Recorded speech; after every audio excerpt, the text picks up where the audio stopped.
museums in or possibilities to see, for instance, the state apartments, which is where the king who was shot, Gustav III, lived.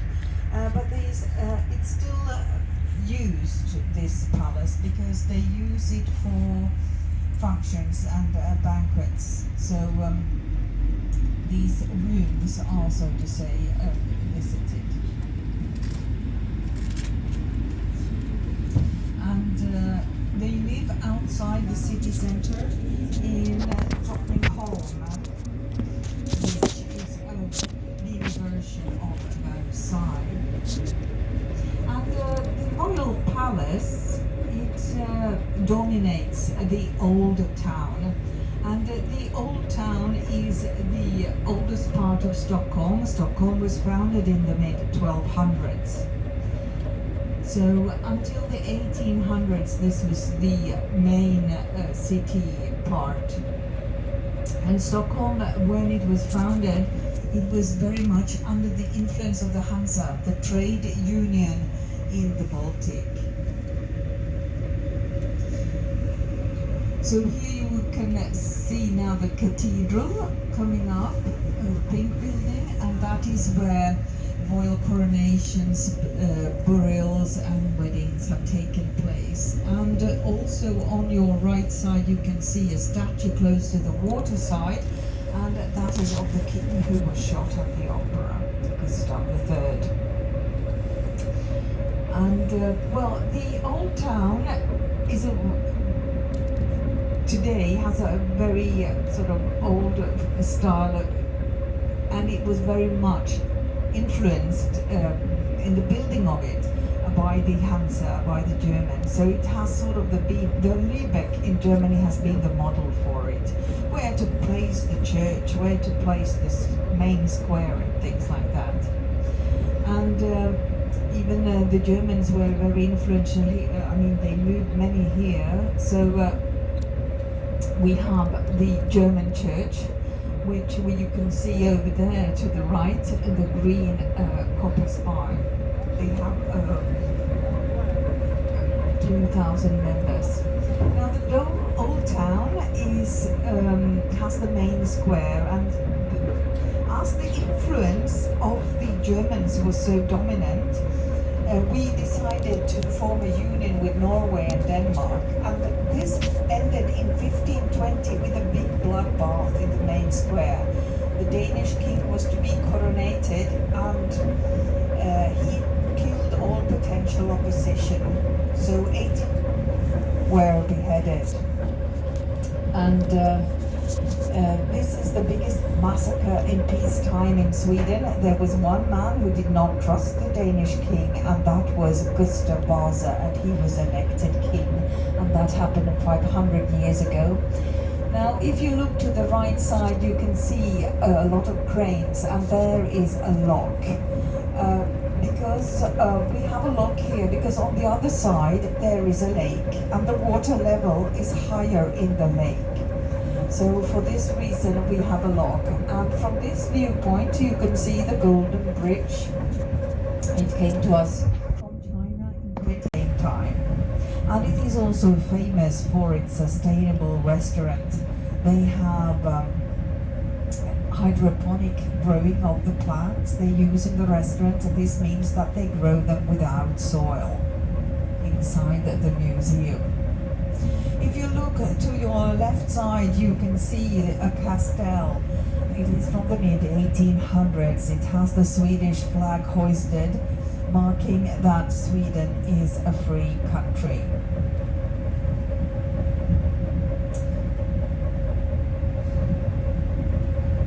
And on the right side, we are approaching the central harbour of Stockholm. We have several, but this one has boats, tours from Stockholm to Helsinki and Turku and the island of Åland, which lies between Finland and Sweden. So this is a way for people to make a short holiday. They go in the evenings, get entertained on the ships, and then they arrive in the cities in the morning and go back in the evening. that's one way, but it's also used for transport of goods, of course, this. And this is the Viking Line terminal. But we are now approaching the location where the Vasa ship sank. The Vasa ship is a museum ship, which you see where you see the mast, the red brick building on your left side. No, not brick, wooden building. And this is our biggest attraction in Sweden. I will talk a bit more about that later, but the ship sank here in 1628 on its maiden voyage.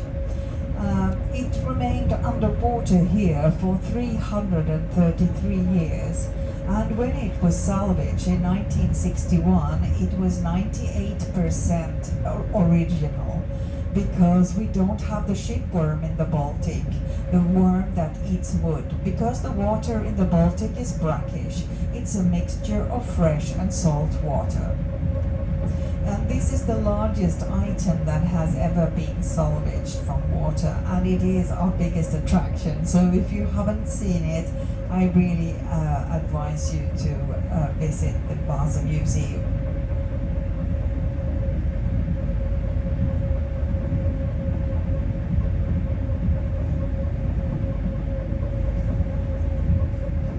If you look a bit ahead of you, you can see a big white building on the left side with the Italian flag. It is the Italian embassy. It is ahead of us.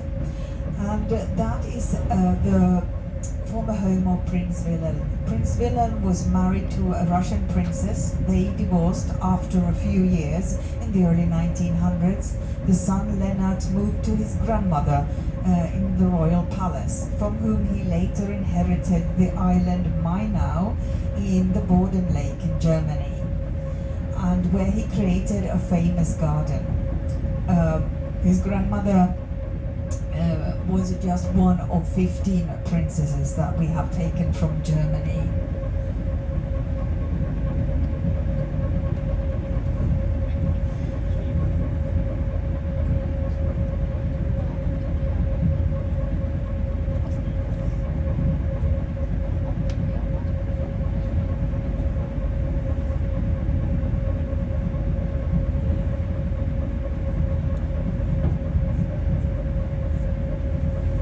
So on the right side, we're approaching a mill. It's named the Saltshire Mill, and it's a big red brick building. And this building was in operation as a mill for 100 years. It closed in 1988, and they started off with having it as a steam engine mill.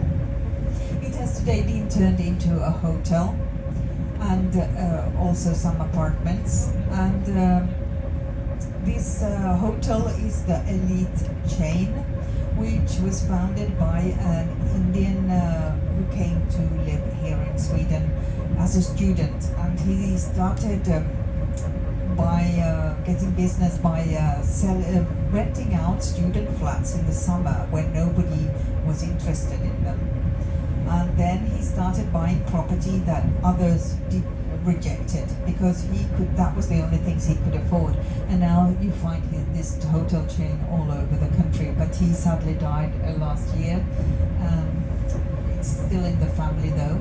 The yellow building behind it is the it is the first semolina mill in Scandinavia, but it has been turned into housing too. It was built in 1923. And another type of mill you have on your left side. It is an industrial rarity, and there only exist 5 of these kind. It's a linseed mill. It is from the 1780s.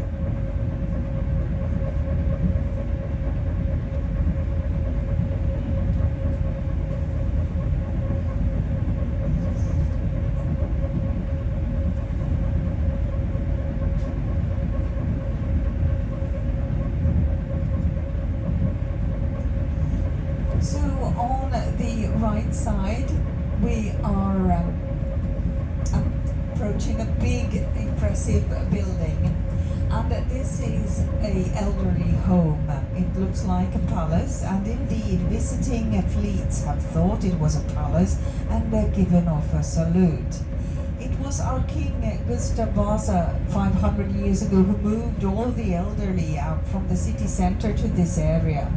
And this building is from the early 1900s. It was very modern at its time, with the sense that it had central heating and elevators and flushing toilets.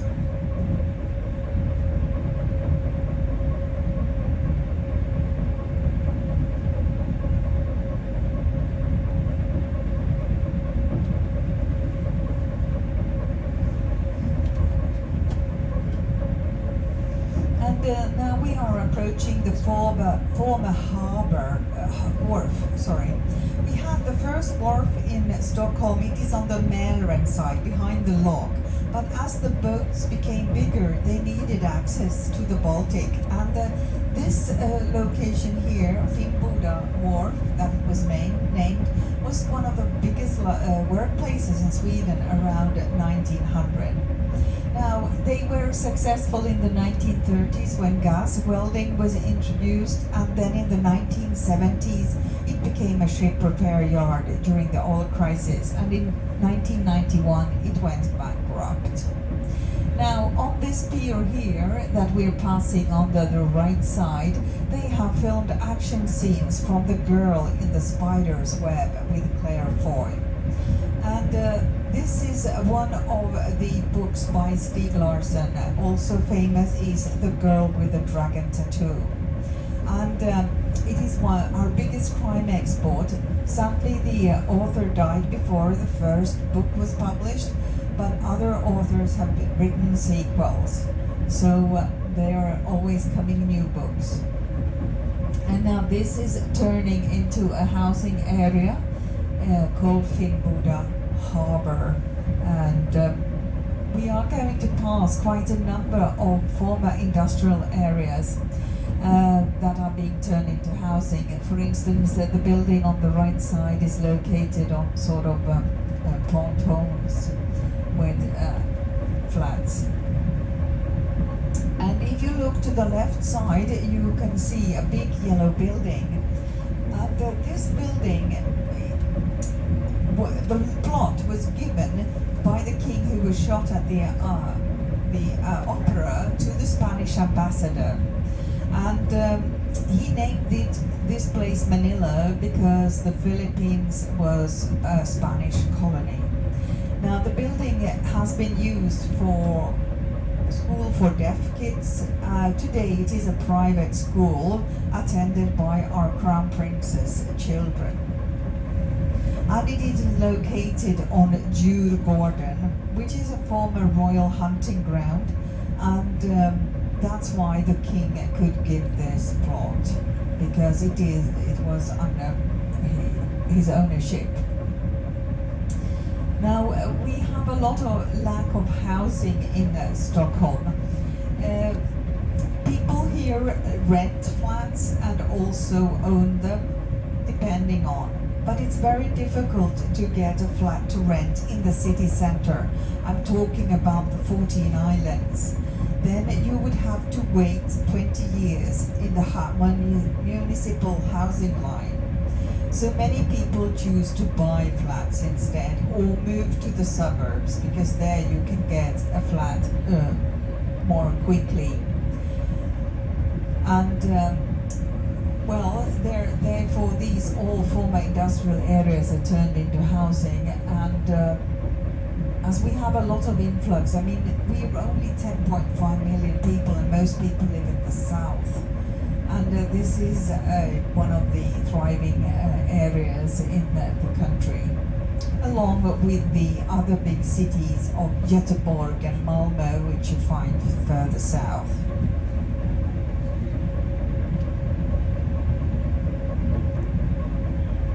And we are going to pass yet another mill.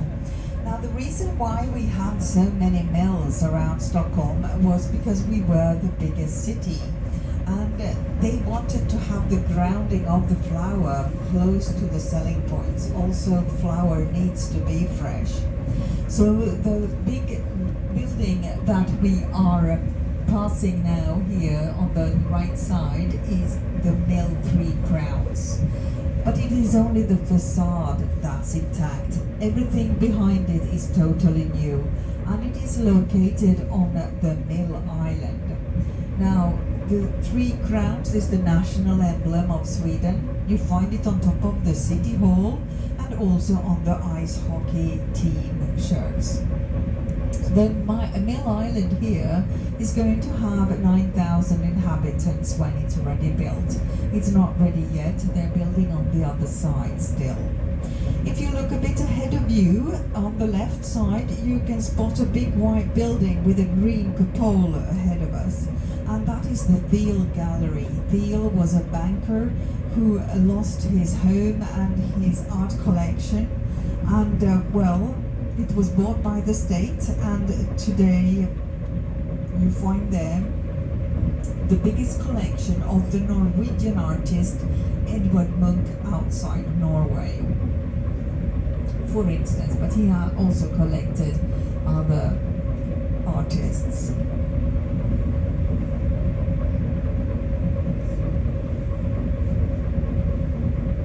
And on the right side we have the newest bridge.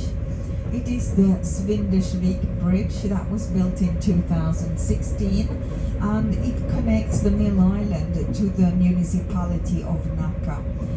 The greater Stockholm area consists of 26 different municipalities. And if you look on your left side where the boat is, which is a commuter boat, because those who are living in this area, they use boats also. It is in front of a building that's orange, and that is the former toll house. This is where you had to pay tolls between 1600 and 1880 if you were to sell your goods in Stockholm.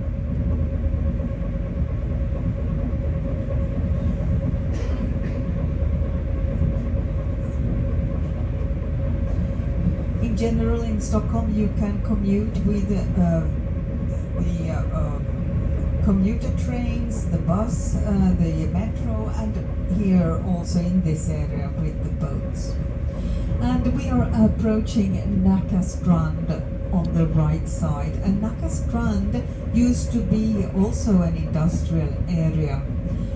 This was where the factory owner Svensson lived. He had made a fortune on the Primus kitchen stoves and wanted to get into the car business, but in the early 1900s it was very unpredictable, so he started making the traditional fisherman boat engine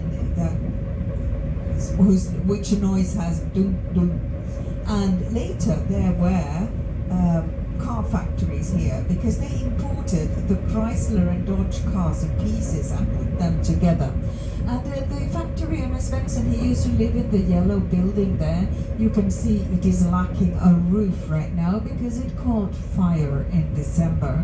It has been used for conferences. Now this area is also famous for a statue, and this is half water, half bronze. This time of the year we don't see any water flowing down, but in summertime we do. And this statue, which is named Godfather of the Rainbow on the right side, it was made by Carl Milles. It was made for the UN building in New York, but they did not want it. So 40 years after Carl Milles' death, his former pupil enlarged it, and now it's a welcome symbol in Stockholm.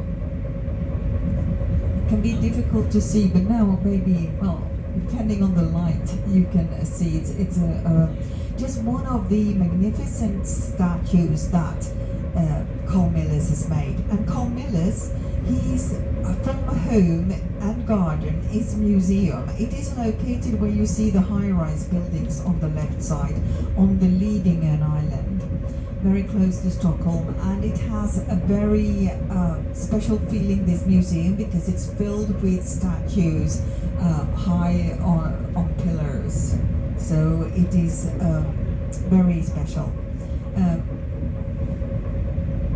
He lived 20 years in Detroit, so he has done a lot of works also in the United States.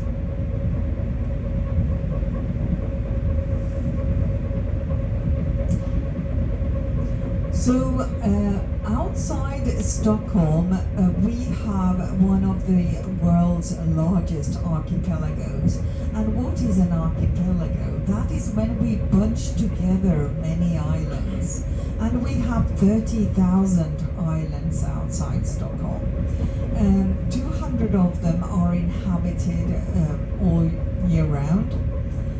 But a lot of them are uninhabited. Some have summer houses.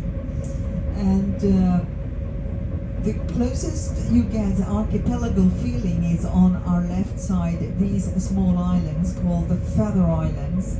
There are 4 of them, and they have, the word doesn't have anything with feathers to do. It comes from the Swedish word for bay. Now the archipelago stretches 150 kilometers from north to south and 60 kilometers out into the sea. And the further out you get, the more barren it would be. It would be just rounded cliffs without any vegetation. Because this nature here was formed largely due to the last ice age 10,000 years ago. Then we had 3 kilometers of snow and ice above us. And when that snow started to melt, it's moved around and ironed and softened those cliffs so they became round. And typically also, well, not all of them are so round, but some of these cliffs you have on your right side. Not as obvious as if you get further out into the archipelago though. Now, because the land was so pressed down, it started to rise after the last ice age. I mean, what 7,000 years ago was just stones visible in the water is today 50 meters above the water level. And the land uprising is still ongoing with 4 millimeters per year here in Stockholm because of the ice age. But you can see some of these small rounded cliffs here, and imagine how the snow would have been like an iron on this area. And on our right side, we are approaching a little greenhouse, and that is where the singer Jenny Lind lived once in the mid-1800s. Now, she was nicknamed the Nightingale because she had an exceptional voice. She performed for Queen Victoria of England. She did tours in the United States and was as big as today's rock stars. They even talked about Lynn Mania in the US. Now she retired early, moved to England where she was buried, and there is a memorial plaque of her in the Westminster Abbey. And she used to row over to these Feather Islands on the left side where she would read poetry under an oak still named the Jenny Lind Oak. Now these islands is the closest we get an archipelago feeling in Stockholm. It's only 20 minutes boat ride, and in summertime Stockholmers flock here. Sitting here sunbathing on the cliffs, and around the corner we will have a beach. And so this is how easy access we have to this kind of nature. Now, because here we are going to make a turn, but if we would continue straight, we are, by the way, following the main fairway out towards Finland. So we would again pass through more of the archipelago, but we are going to make the turn here by the Feather Islands. And the Feather Islands are 4, as I mentioned. There are restaurants on this big Feather Island. There are craftsmen having workshops, there are cafes, but they're only open during Christmas time when they organize these boat trips with this company to go to have the special Christmas meals, and then in summertime. But it is only this island that's open.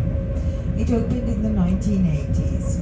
In the old days, this was where the last tavern was for those farmers and the fishermen who were to sell their goods in the market in Stockholm. They needed to stay overnight to be ready for the market early in the morning.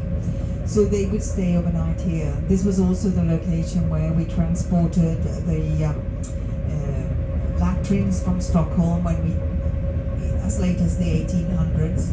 And during the Second World War, this was a storage for ammunition. So it only opened for the public in the 1980s.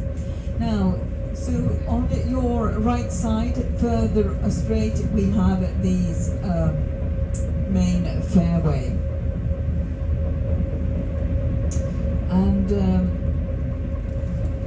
you can also spot some land on your left side, and that is the Lidingön Island. The Lidingön is one of these surrounding municipalities of Stockholm. It has 48,000 inhabitants, and it's a sort of a suburb. The building we see at the very corner, the red building, is the biggest private villa ever built there, and it is a hotel today. It was also a man who lost his fortune. He lost it during the Depression, and he was an art collector. So we are approaching here some of the other islands that you cannot visit on the Feather Islands, and I'm going to make a short look here very carefully, because this first island we have on our right side is named Libertas, and it is a bird sanctuary. So I'm going to have a look if I can spot any sea eagles. Sometimes you do, and you can also spot grey seals here. There are 23,000 seals in the Baltic, and well, sometimes you can see one around here. There are 3 different species, and I can't see any sea eagles today though. Well,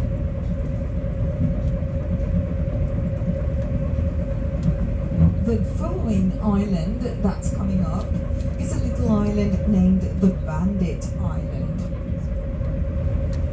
And here you can see something looking like a scarecrow figure where the life buoy is. And there was supposed to be a man who lived here between the First World War and the Second World War, and he was asked how he survived the harsh winters. He said he took a Pelahas, 50% white pepper, 50% strong alcohol aquavit. And the last island here on the right side is was a quarantine station until 1917. Now, these islands are famous for the liquor war that took place in the mid-1800s. We have a complicated relationship to alcohol because we have stately owned shops where you buy anything that's stronger than 3.5%. This means that these shops are closed on Sundays, like today, for instance. And it's also quite heavily taxed. So a lot of people take the boat to Finland because this island in between Finland and Sweden, they have an exception from the EU rules, and you can buy tax-free alcohol. Now, in the mid-1800s, a man produced this absolute purified aquavit, purified from bad-tasting chemicals, but he couldn't sell it in Stockholm because there was a monopoly.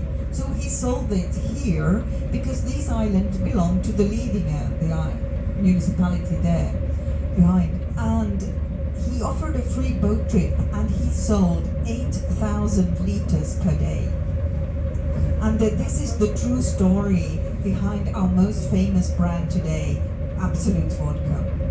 This is how everything started. Now on your right side you have the harbour, the biggest harbour of Stockholm, where you also can take another company to Finland, but also you can go to Tallinn and then to Riga, and this is the cruise ship harbour. And then you can spot the bridge that leads over to the Lidingö island. And at the very corner you can see a little tower, and that is where the Carl Milles Museum is. So this is a much bigger harbour.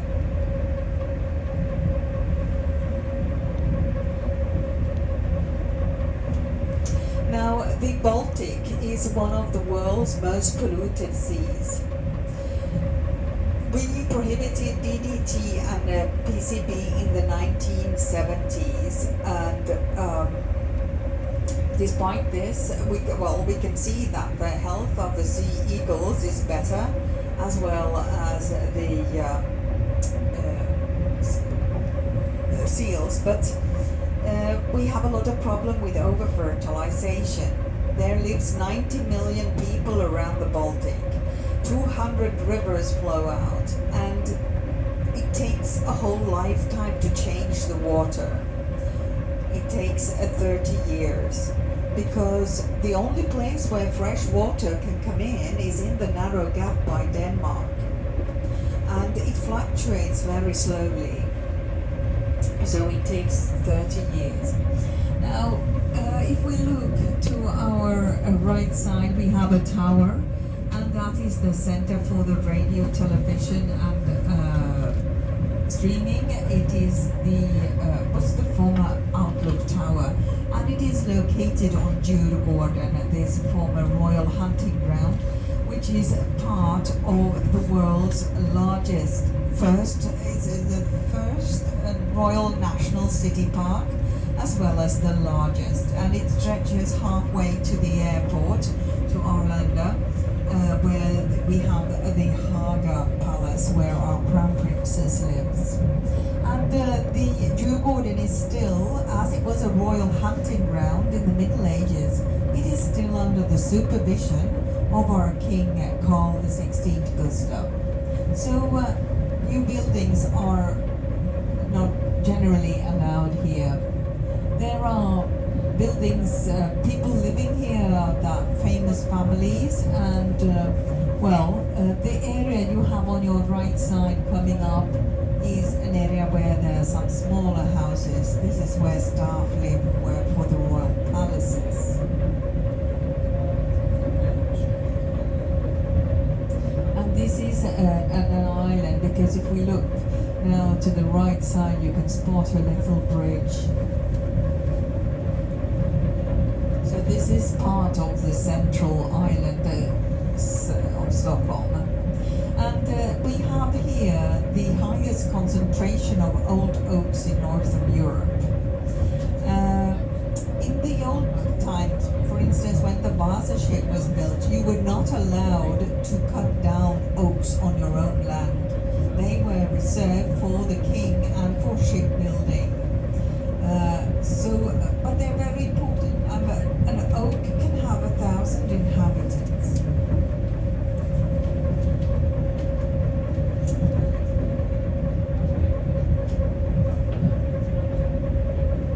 So here to the right we can see some of these smaller buildings.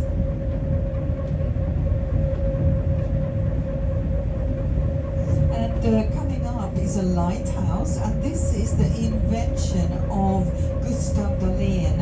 It is the unmanned lighthouse. It was run with acetylene gas and opened and closed with a valve. While he was experimenting with this, he became blind, and he received the Nobel Prize in 1912. He used to have his factory behind us, where you see the single high-rise with the grey buildings.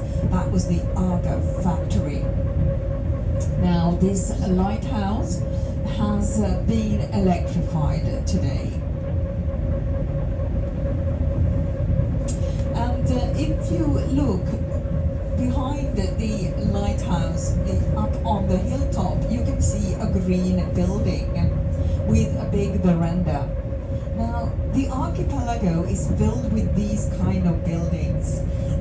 We call it wholesalers' villas. And they were built during the second half of the 1800s. Wood, as we have a lot of wood, what would be the material, but also we have these kind of verandas. In the early 1800s, we imported a steam engine technician from the UK. So we got steam engine in factories and could mass produce this gingerbread carpentry. And we also got steam engine in the boats, so the area in the archipelago became dotted with small harbors, and those who were wealthy built summer pleasures. They wanted to escape the crowded and smelly industrial Stockholm in the late 1800s. So if you would go further out into the archipelago, you would see more of these wooden big wooden houses, and they are very characteristic for the archipelago of Stockholm. And I said that the veranda, we call it punch veranda. Punch is not a drink, it's a liquor, and it was especially drank earlier, good for your digestion, and especially on Thursdays when we eat pea soup, and used to do so earlier too. It still is the tradition. Now here along the waterline, like the toll house and other buildings, many of them are made out of bricks, but you can see a few of them, these yellow building by, for instance, which has a punch veranda, and coming up also is one of these wooden houses. These buildings in the archipelago, many of them have been turned into all year round housing.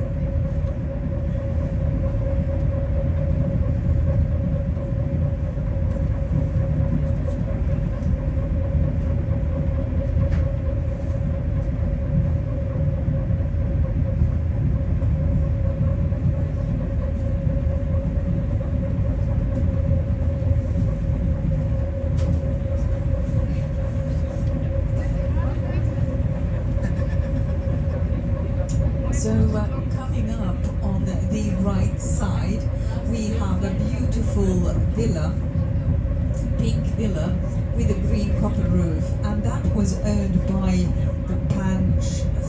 the who had the punch factory. I mean, this special drink. He built it, and you can also see there what is very typical for these summer pleasures, that they have a bathing house by the waterside. This you also see typically. Now this house today is owned by our famous financial family in Wallenberg. They also own a commercial bank, and they use this for functions. The building was very modern because it had a bathtub and flushing toilets when it was built. So on the right side you can really see what is the attraction of this island. We call it the green lung of Stockholm because it is our biggest green area, and people walk their dogs here. You can see there you can go cycling, jogging. Also there are stables here, so you can go horseback riding. And it's especially busy in the weekends.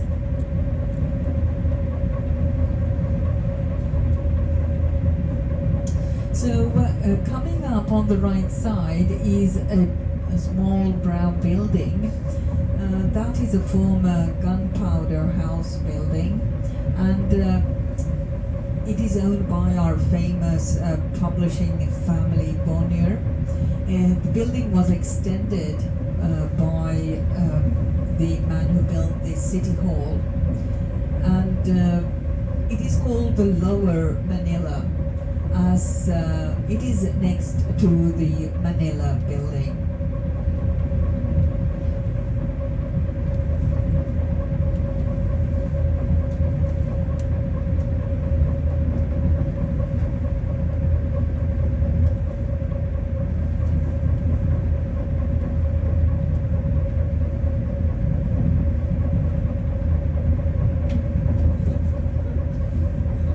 So front of the Manila building, you can see a monument. It is called the Gateway to Freedom, and it was erected by Estonian immigrants in 1994. And they wanted to thank Sweden that they were welcomed here when they 50 years earlier fled from war and dictatorship. 30,000 men, women and children managed to make it across the Baltic in small simple boats.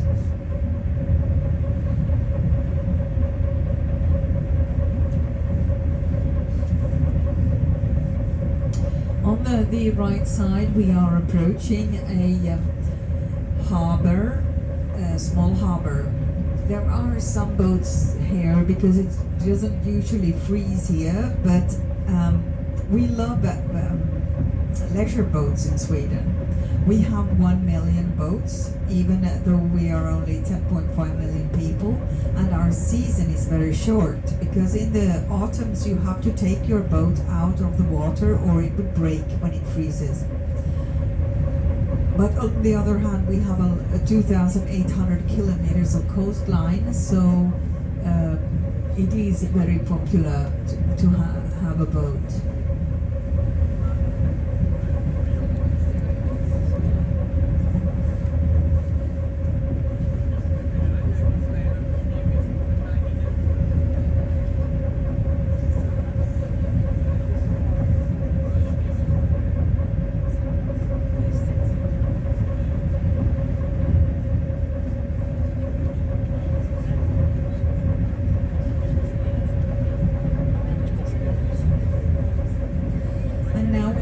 Approaching one of the new buildings in this island, as it is the king who has the final decision. It's unusual, and there are only 800 people living on the Djurgården. Now this building, the grey building you have on your right side, a small building, is a restaurant. It is named Ira, and the chef Myllymäki opened the restaurant at the beginning of the pandemic, and a year ago he received his first Michelin star. He is also seen in the as a jury member in the Swedish Master Chef program on television.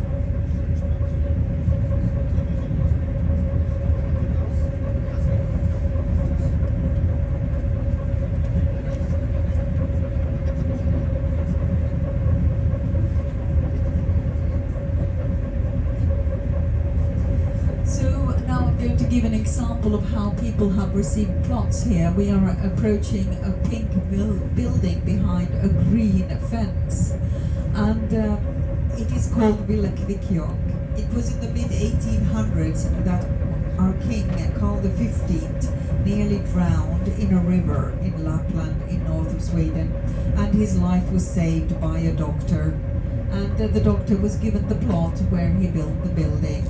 So that is how people have received plots here.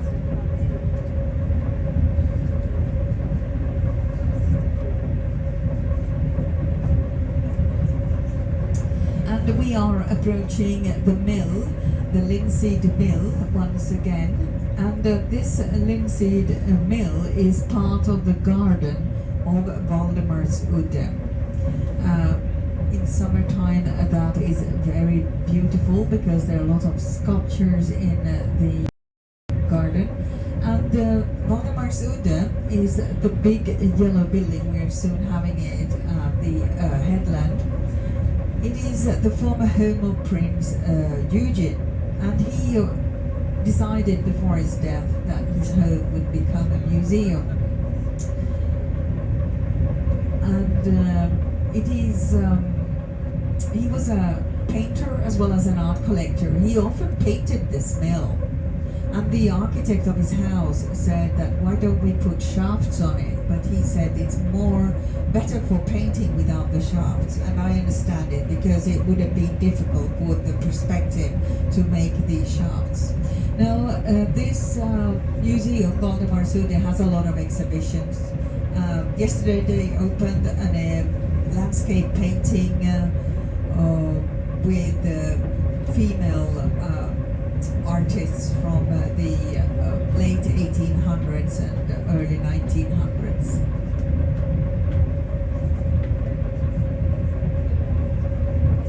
And if you go to the city hall, you would see the Prince Gallery, where he has painted a mural, Prince Eugene.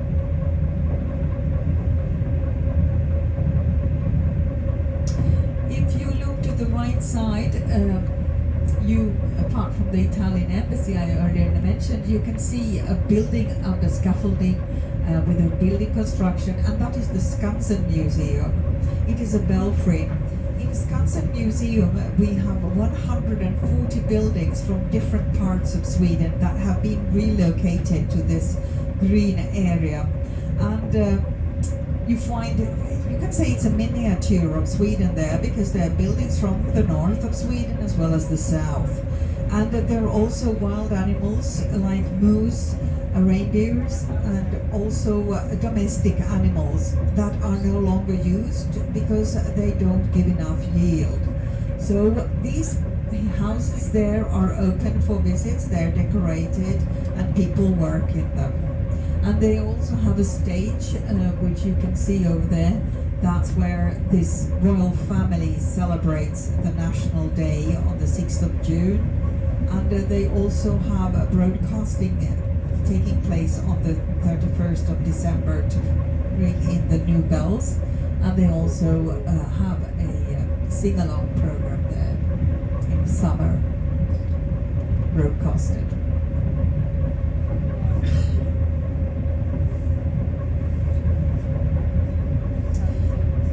So now, once again, we are approaching the location of where the Vasa ship sank, and that was outside the Tar Island, where they 200 years ago made tar and stored tar.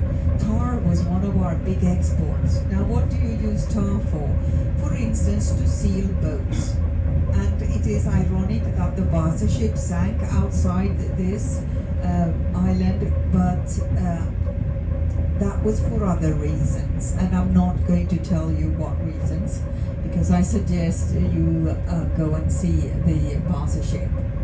Now, today, this is a ship repair yard for smaller boats, and there are many wooden boat enthusiasts, so they have been repairing wooden boats here too.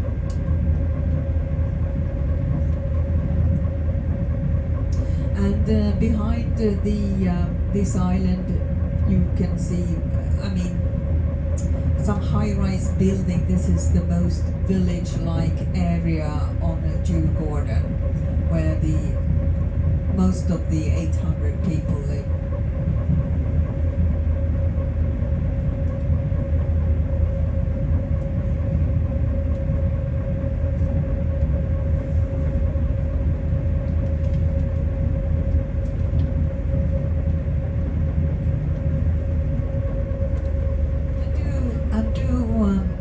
Look, don't miss the I'm a bit early now. Coming up is a crane that is in the decorated like a giraffe.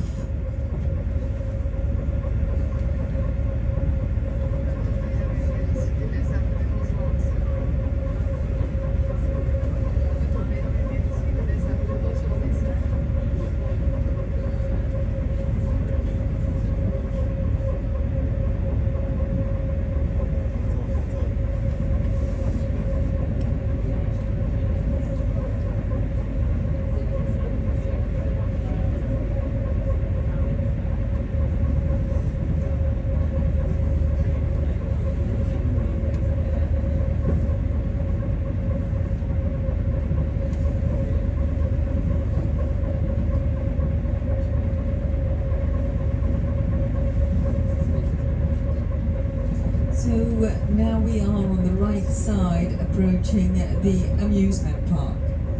It has existed here since the late 1800s. Of course, the attractions have changed over time, and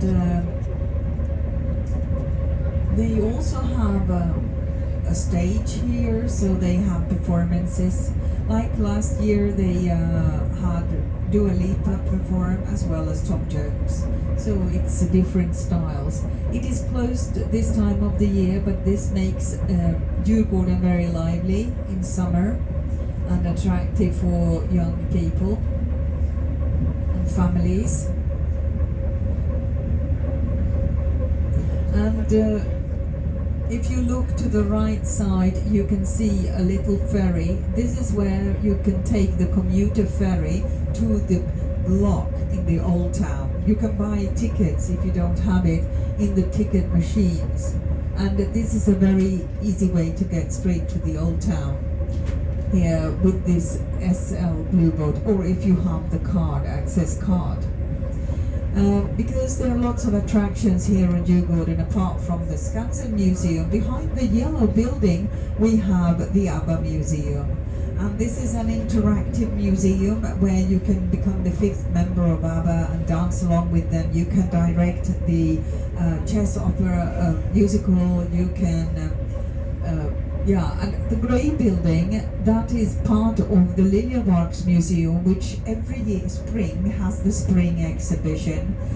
It is art done by amateurs, you're not professional, but then a jury picks the pieces that are exhibited and for sale.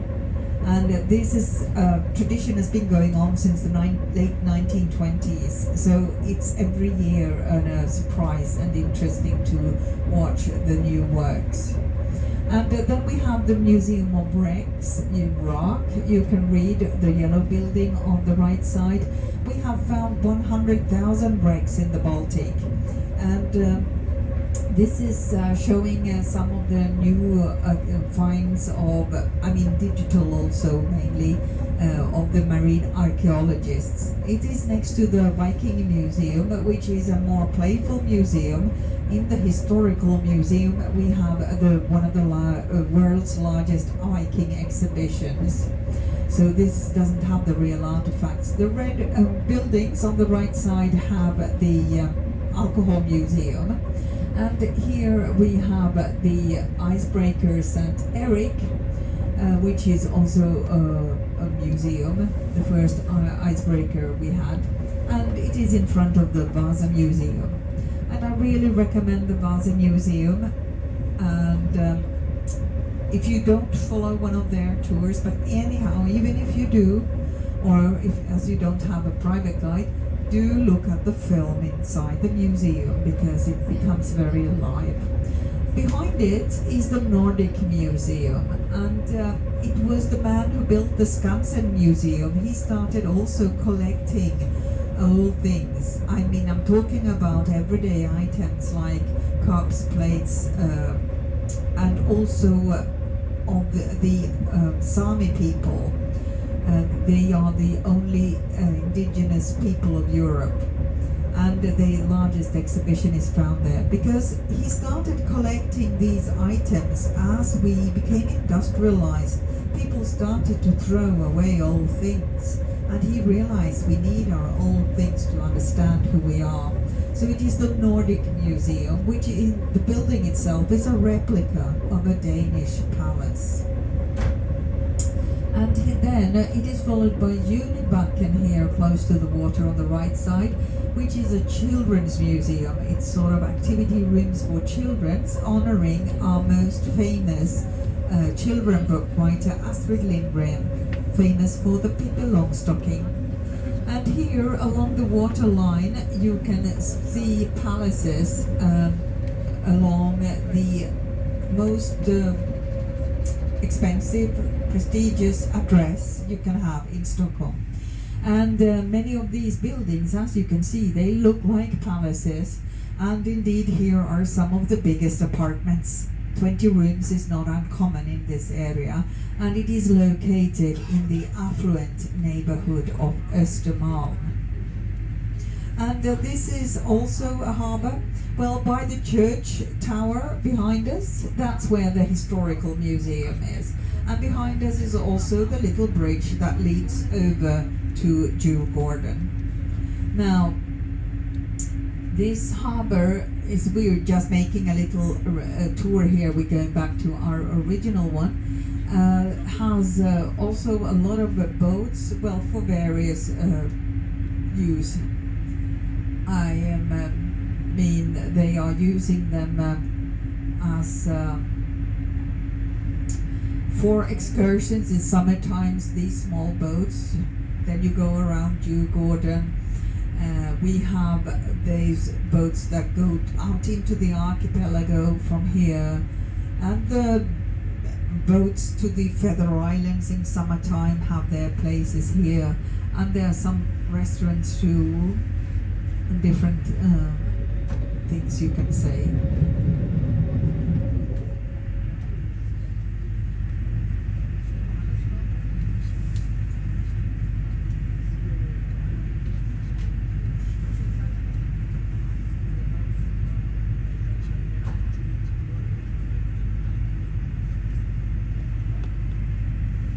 So we are just making a turn now, and we'll see when we have the well, if you look straight to your further to the right, you can see a big building behind the Cinderella boat, which has a dome, and that is the Royal Dramatic Theatre. And the street that goes in between behind this boat is where we have the international brand shops. So it is in this neighborhood of Östermalm. Also a lot of nightlife going on there.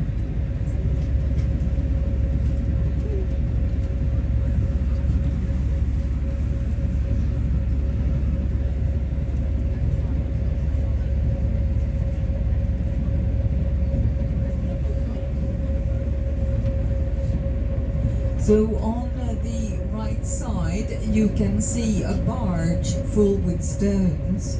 We are building a new metro line, and they are getting all these stones when they are blasting the rocks. And the stones are going to be taken with a barge to the other harbor. I showed where the boats to Tallinn and Riga leave, the big harbor, because they are in close to that. They are building a new housing neighborhood, and they need these stones to make pavements and streets. Here on the right side we have some houseboats. This is also a way of solving the solution of a lack of housing. And on the right side we have the ship island. This island used to belong to the Navy until the 1960s. Today we call it a culture island because of the many cultural institutions it has. And you can also spot a crane there. It is a loading crane. It is the oldest of its type, and was from 1750s, and what is used to load the cannons aboard the ships. And behind the crane we have a modern building, which is the Modern Museum. On this island we also find the Museum of Architect and the Museum of Far Eastern Antiquities and the Toy Museum and other cultural institutions. What is also very characteristic for this island is the yellow brick buildings. And it was in the 1700s they started to paint the buildings yellow. I mean the brick buildings. They put they put iron along with the pigment in the and its lime color. So this, thanks to the iron, it ages very beautifully and gets deeper color over the years. And if you go into the old town, you can also see different colors of this yellow there. Some are more ochre-like. Unfortunately, there's in those places where they have had graffiti, they have to take it away and then put new paint. And the idea with this color is that it ages beautifully, so you're not to really take it away. On the right side, we are approaching now here the long row, which is where the lifeguards of our king Carl XII used to dwell in around 1700. Now part of this has become a hotel today.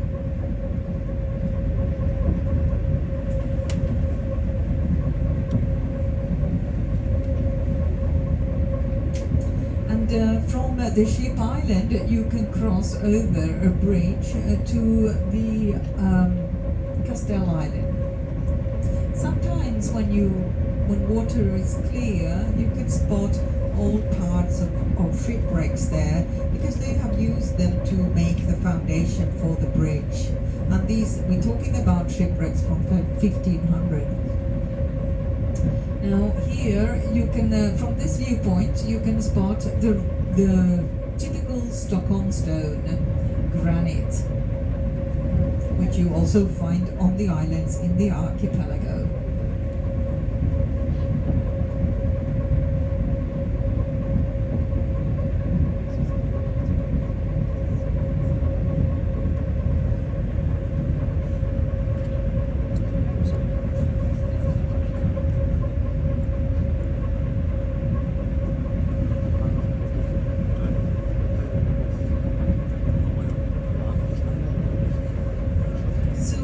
Right side, we are approaching a building that has red wood painted on it. It's also made out of stone, this building, but typically ordinary houses, I'm not talking about these big wholesalers' villas, because they were to have pastel colors, white, pink, these. But traditionally we paint our wooden houses red, because in the 1600s we had one of the biggest copper mines in Europe and provided 2/3 of Europe with copper. And the red color was a byproduct from the copper mining. Today we don't have any copper mine any longer, but we make the color artificially and stick still to the tradition. And here on this little Castell Island you can see a big 2-story building, and this is ordinary flats.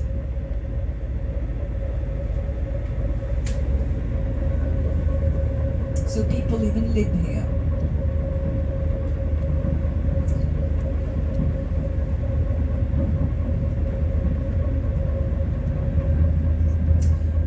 If you look to the very corner, you can see in front of the long row a small building with a round window where there's some parking next to it. On the right side, that is where Benny Andersson from ABBA has his studio. And ABBA was reunited last year, and after 40 years gave out an album, and they were even Grammy nominated earlier this year, but they did not receive any Grammys. And in London you can see their show with their avatars. They are performing this, I mean not in real life, but a feeling of this you can also get what it's like in the ABBA Museum. So there's something of a revival. And well, somewhere here on the left side, they're going to, behind where the Djurgården ferry is, they're going to build close to the waterline the Nobel Prize Museum. The Nobel Prize is what we're most famous for in one way. And Alfred Nobel was the inventor of the dynamite. He was experimenting with nitroglycerine on the other side of the lock, on this Södermalm island, and he invented dynamite. And he decided his fortune would go to form these prizes of peace, which is awarded in Oslo, and chemistry, physics, medicine, literature. And later the Swedish band has added the prize of economy. And this award is given out on the 10th of December. So here you see the beautiful line of the merchant houses in the old town, and closest to us is the German church with the green copper roof.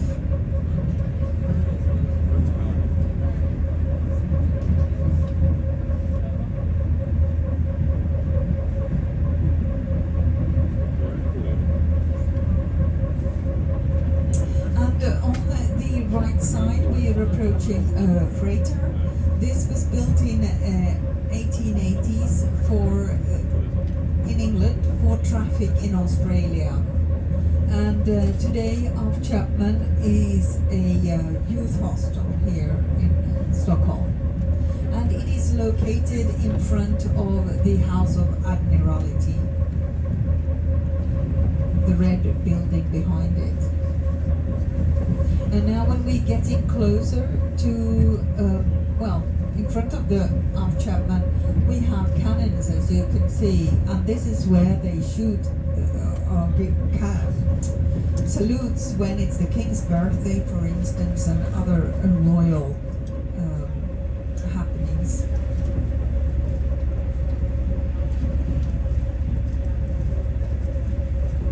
So the yellow building down on our right side is where, close to it, behind it is the Toy Museum. And we're coming up to the National Museum. The National Museum is where you find the classical art, but also international art, like made by Rembrandt, for instance. And they have also some rooms with decorative objects. I'm talking about the Swedish Grace period glassware, and also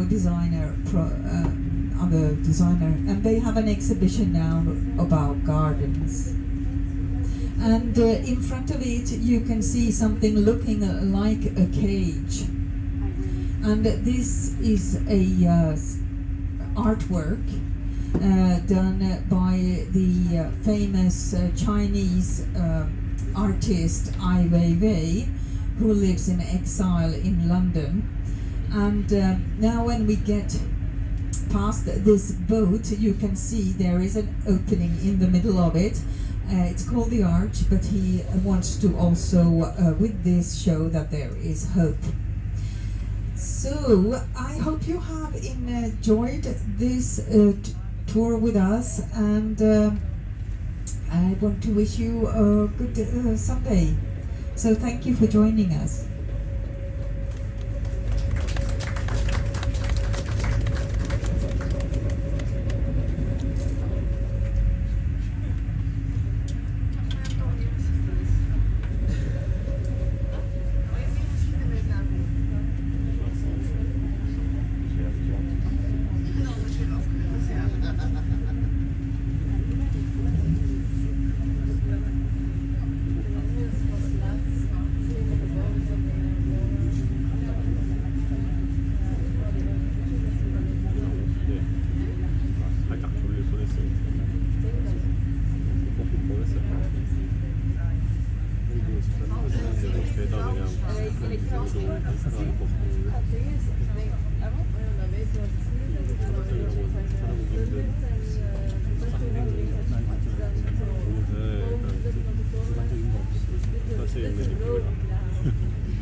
그나마 앱 보드카 얘기할 때는 좀 불쌍한데